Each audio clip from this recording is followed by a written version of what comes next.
The War Council had never been silent before, for 500 years. The chamber on Valka Prime had echoed with the voices of empires, the Zur dominions snarling their threats, the Cathari syndicate counting their profits, the Veil Confederacy preaching false peace, and countless others snapping and bickering like wolves around a carcass.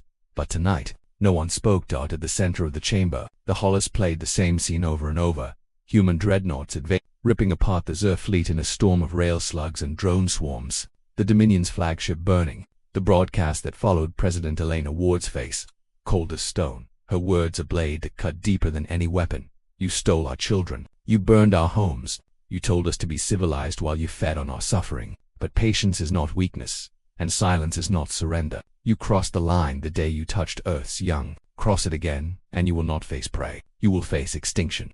The Hollis faded. The silence remained. High Chancellor Valak of the Veil was the first to speak, his silver crest trembling. This is impossible. Humanity does not have fleets of this magnitude. They were forbidden. We saw to it.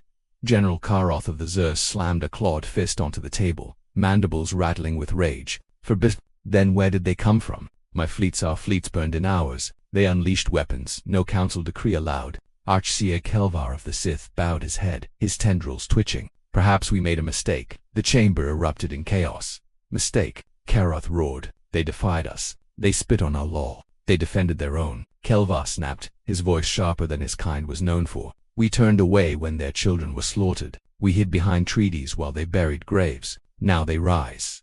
And you wonder why. Dozens of voices crashed together. Rage, fear, denial. Some demanded immediate war. Others hissed that war was suicide. Some whispered that perhaps, just perhaps, humanity was right. And then the doors opened.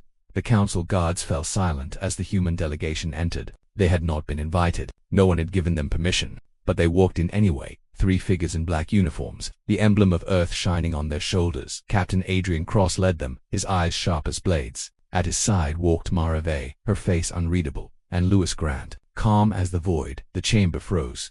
You have no right, Valak began, but Adrian's voice cut through him like thunder.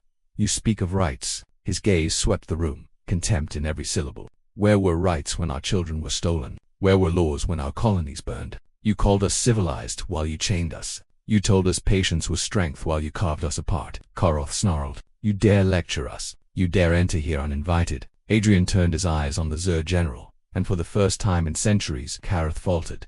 You crossed the line, Adrian said softly, but his words carried like a storm. You touched Earth's young. That is a wound that cannot heal. That is a sin that cannot be forgiven. And now you will learn what it means when humanity no longer plays civilized. Mara's voice was cold, almost clinical. Vanos was only the beginning. We are not here to ask permission. We are not here to beg. We are here to deliver a truth. Touch our children again, and your empires end. Louis leaned forward, his calmness more terrifying than rage. And if you doubt us, look to the wreckage of your fleets. We do not bluff. We do not posture. We act.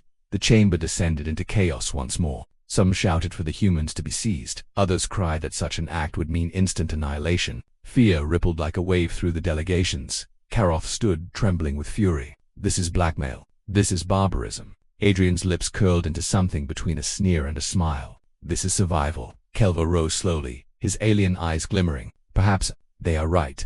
Dozens of heads turned. Kelvar's voice rose calm but firm. We watched them suffer. We dismissed their pleas. We let predators devour them while we preached restraint. And now we reap the storm we planted. Tell me, Karoth, tell me, Valak, if it were your children taken, your young enslaved, would you not have burned the stars to bring them home? The silence that followed was heavier than any shout. Even Karoth found no words.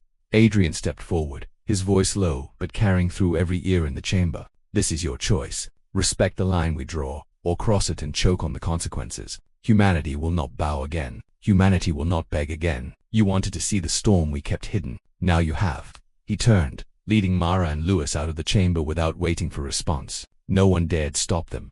When the doors closed, the War Council erupted one final time, but this time, it was not unity. It was shattering. Some demanded vengeance. Others whispered of treaties, of concessions, of peace at any price. Some vowed to stand with humanity, others to resist them. Alliances cracked. Trust splintered. Enemies who had stood side by side for centuries now glared at one another with suspicion. For the first time in half a millennium. The War Council broke not by battle, but by fear. Not because humanity begged, but because humanity demanded. And across the galaxy, the message spread. The predators whispered it in terror. The oppressed whispered it in hope. And every world, every empire, every species understood one truth at last. There was a sacred line in the stars, and they had crossed it.